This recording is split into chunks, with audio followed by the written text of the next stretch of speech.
Shalom Bapak Ibu, Saudara-saudari terkasih. Jumpa kembali dalam Weekend with Jesus. Renungan hari ini Sabtu tanggal 15 April tahun 2023 diambil dari Markus 16 ayat 9 sampai 15. Injil hari ini mengisahkan tentang peristiwa ketika Yesus hendak naik ke surga dan mengutus para muridnya. Dalam ayat 15 tertulis, lalu ia atau Yesus berkata kepada mereka, para muridnya, pergilah ke seluruh dunia, beritakanlah Injil kepada segala makhluk. Bapak Ibu, ketika saya waktu masih muda mendengar bacaan Injil ini, saya mendengar ya sambil lalu saja. Saya menganggap ini bukan tugas saya. Ini adalah tugas para romo, para suster untuk melakukannya. Apalagi ketika saya kecil, saya ingat romo-romo itu banyak yang memang dari Belanda, dari Jerman, dari Polandia, yang ke Indonesia untuk tugasnya memberitakan Injil. Tetapi apakah memang sabda Tuhan ini memang hanya untuk kaum berjubah? Kita sebagai orang awam yang mengaku murid Kristus tidak perlu untuk memberitakan Injil. Apalagi saya juga merasa bahwa saya bukan orang yang bisa untuk mewartakan atau memiliki kemampuan untuk mewartakan Injil. Ternyata apa yang saya pikirkan ini adalah salah. Bapak Ibu, melalui satu pengalaman yang luar biasa, Tuhan mengajarkan kepada saya, ternyata kita semua ini ditunjuk untuk memberitakan Injil kepada semua orang di seluruh dunia. Dan apakah itu sulit? Apakah saya harus menjelaskan melalui teologi atau menjelaskan kitab suci? Ternyata tidak. Seperti kita ketahui bahwa gereja Katolik ini mengajarkan penginjilan Katolik itu ada 3 bidang besar. Salah satunya diajarkan bahwa adalah lebih penting bagi kita untuk membagikan kesaksian iman kita daripada kita mempertobatkan orang. Bapak Ibu, beberapa tahun yang lalu ketika saya mengalami sakit yang cukup lama, bertahun-tahun, dan ketika dalam kegelapan sakit saya sudah tidak tahu harus kemana untuk berobat. Dokter di Singapura, kemudian di Indonesia, dan bahkan di Bangkok sudah menyerah untuk kasus saya. Mereka mengatakan kasus saya terlalu sulit dan mungkin butuh mujizat untuk kesembuhan saya. Tapi suatu saat kakak saya yang memiliki rekan kerja yang kebetulan anaknya seorang dokter juga sedang menimba ilmu di Jepang. Dan dia menawarkan, coba aja berobat di sana, siapa tahu ada jalan. Nah, suatu negara yang mungkin asing ya bagi kita untuk pergi berobat. Tetapi Bapak Ibu, ketika Roh Kudus membimbing kita dengan caranya yang luar biasa, sesuatu yang mungkin tidak pernah kita ketahui, ternyata itu menjadi jalan terbaik yang Tuhan pilih untuk kita. Akhirnya saya mencoba proses pengobatan di Jepang.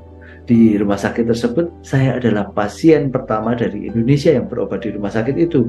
Dan selama perawatan selama hampir 2 tahun, saya harus bolak-balik dari Surabaya ke Jepang beberapa kali dalam setahun, dan pernah saya dirawat dalam waktu 1 bulan di rumah sakit tersebut.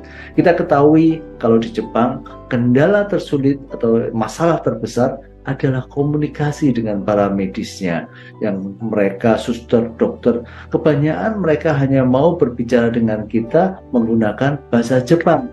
Nah, oleh karena itu, saya terpaksa memakai jasa seorang penterjemah, seorang dokter dari Indonesia yang kebetulan sedang bersekolah di sana.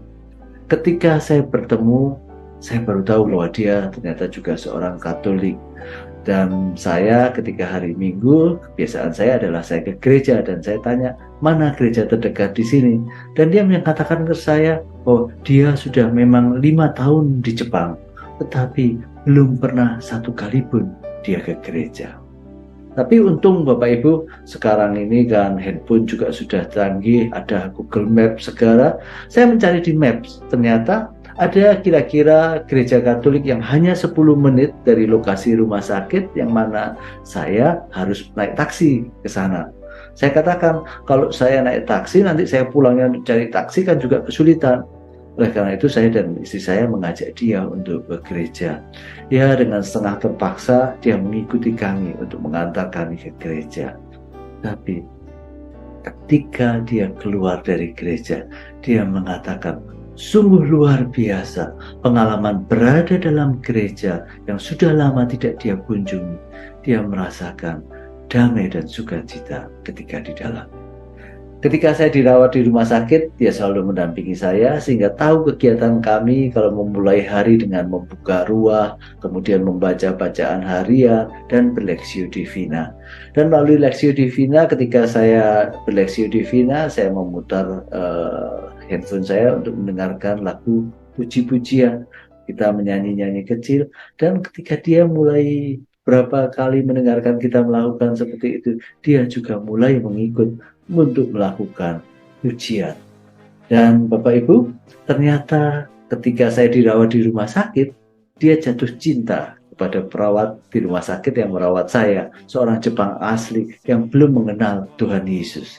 Dan suatu ketika saya kembali kontrol ke Jepang, penerjemah saya sudah mengajak kekasihnya untuk bersama-sama kami ke gereja.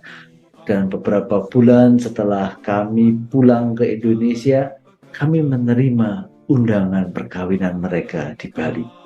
Yang membuat kami terharu dalam undangan tersebut, upacara perkawinannya dilakukan dalam sakramen perkawinan. Puji Tuhan, dia bisa membawa istrinya mengenal dan menerima Yesus sebagai juru selamat melalui sakramen baptis. Dan kegembiraan kami, Bapak Ibu, belum berhenti sampai di situ. Setahun setelah pernikahan mereka mengirim kepada kami foto seorang bayi kecil yang memakai baju yang sangat indah. Dia mengatakan, Om, Tante, ini adalah cucu Om dan Tante di Jepang yang sedang dibaptis secara Katolik. Bapak Ibu yang terkasih, saya merasa melalui peristiwa ini, saya bisa mengatakan, tidaklah sulit untuk memberitakan Injil kepada orang lain. Yang terpenting adalah bagaimana kita berani bersaksi, bagaimana kita berani melakukan apa yang harus kita lakukan sebagai murid-murid Kristus melalui buah roh yang kita perlihatkan kepada orang lain. Seandainya kami saat itu tidak pergi untuk merayakan Ekaristi saat itu, mungkin cerita ini akan menjadi berbeda. Tetapi ketika kita menjalankan apa yang Tuhan kehendaki, setelah itu, biarlah Allah Roh Kudus yang mengajak mereka masuk ke dalam gerejanya. Bapak Ibu, saudara-saudari terkasih, saya Alexander, pengajar SEP Surabaya. Saksikan terus setiap hari Sabtu dalam channel YouTube SEP Surabaya, Weekend with Jesus.